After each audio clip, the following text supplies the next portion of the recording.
He was the most feared assassin of the mafia. Heat from Hong Kong has been much more than we anticipated. But a job perpetuated against Chinese triads earned him many enemies, including close friends. Just give me some coke, okay? You got any coke? On that day, he'd just have one job: keep himself alive, irrespective of number of his enemies. Him to pay. I said that's enough. Now sit down. Welcome back to Paramount Recapped. I don't have many subscribers, but your single comment is a ray of hope to motivate me.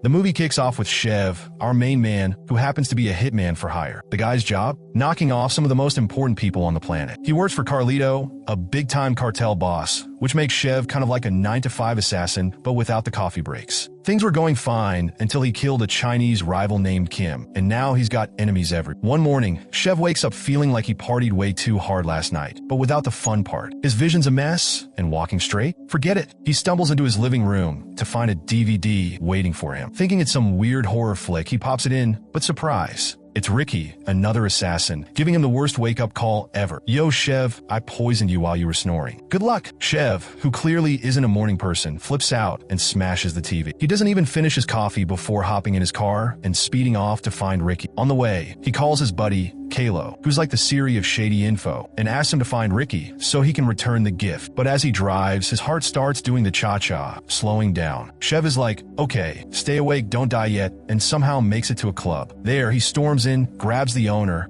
and demands Ricky's location. The owner, who probably had plans for a chill day, claims he doesn't know, which just ticks Chev off, so he storms back to his car again, running out of options. Chev calls his doctor, Miles, who's way too calm for someone telling you that you've been poisoned with something called Chinese cocktail. Miles basically tells him, your adrenaline's gotta stay sky high, or you're toast, buddy. Oh, and I'm on vacation, so, good luck.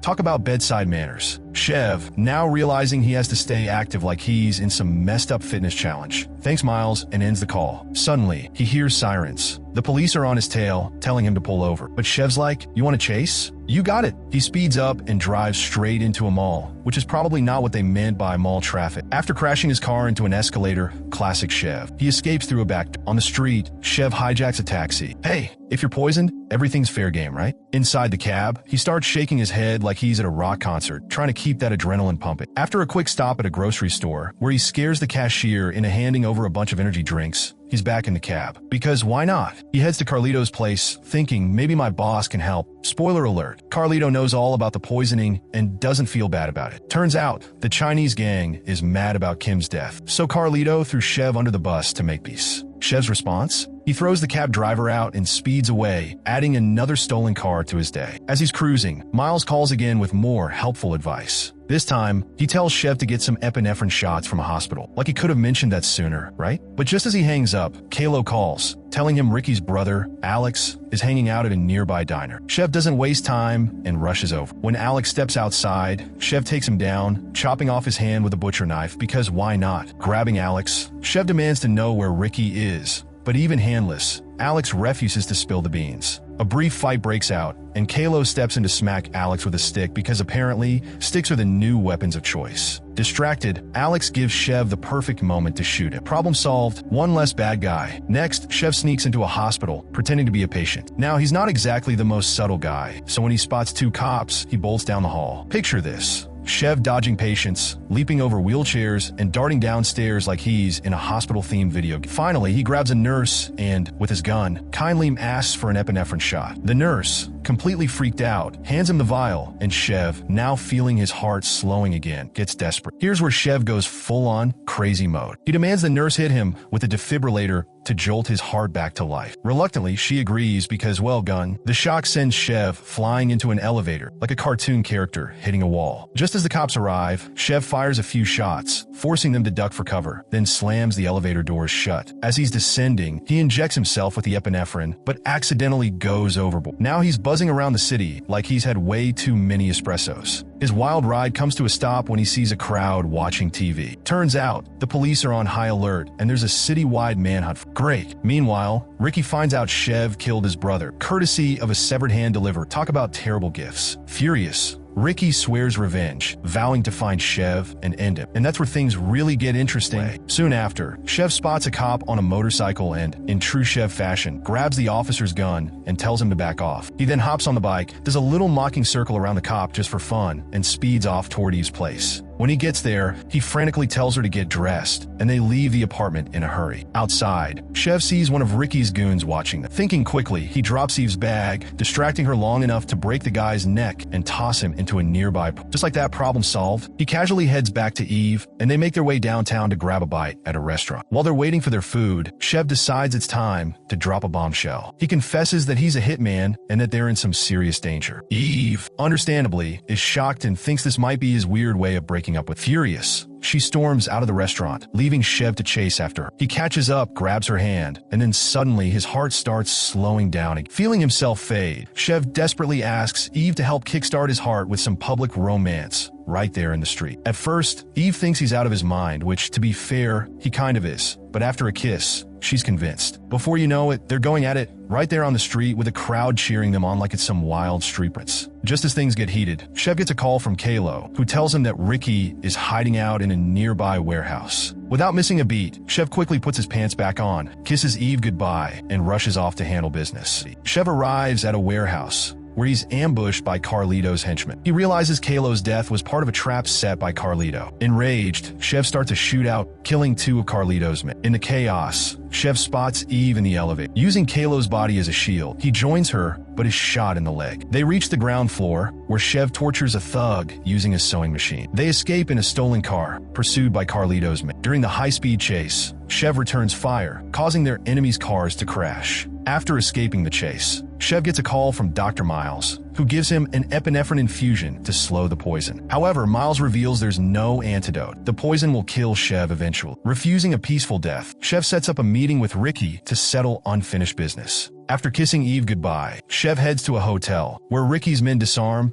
and rough him up before bringing him to Rick and Carlito. Carlito pulls out a syringe with the same poison killing Chev, but before anyone can act, Kim and his gang storm in, saving Chev in gratitude for sparing Kim's life early. A chaotic shootout ensues, and Chev injures Ricky by throwing a wine bottle that chops off his fingers. Meanwhile, Carlito tries to make a quick getaway, calling his pilot to land a helicopter on the... Chev chases him up the stairs, catching up just as Carlito is about to board. But out of nowhere, Ricky sneaks up behind Chev and injects him with another dose of the poison. Carlito, furious at Ricky for ditching him during the shootout, gets shot in the chest by Ricky, who then tosses his body out of the helicopter like yesterday's trash. As the chopper starts to lift off, Chev grabs onto the door, and the 2 men engage in a brutal fistfight high above the city. Eventually, they both fall from the helicopter, but as they're plummeting toward the ground, Chev grabs Ricky by the neck and snaps it, finally getting his... Chev crashes onto a car, bounces off, and hits the ground. The movie ends with Chev, wide-eyed and barely alive, blinking up at the camera.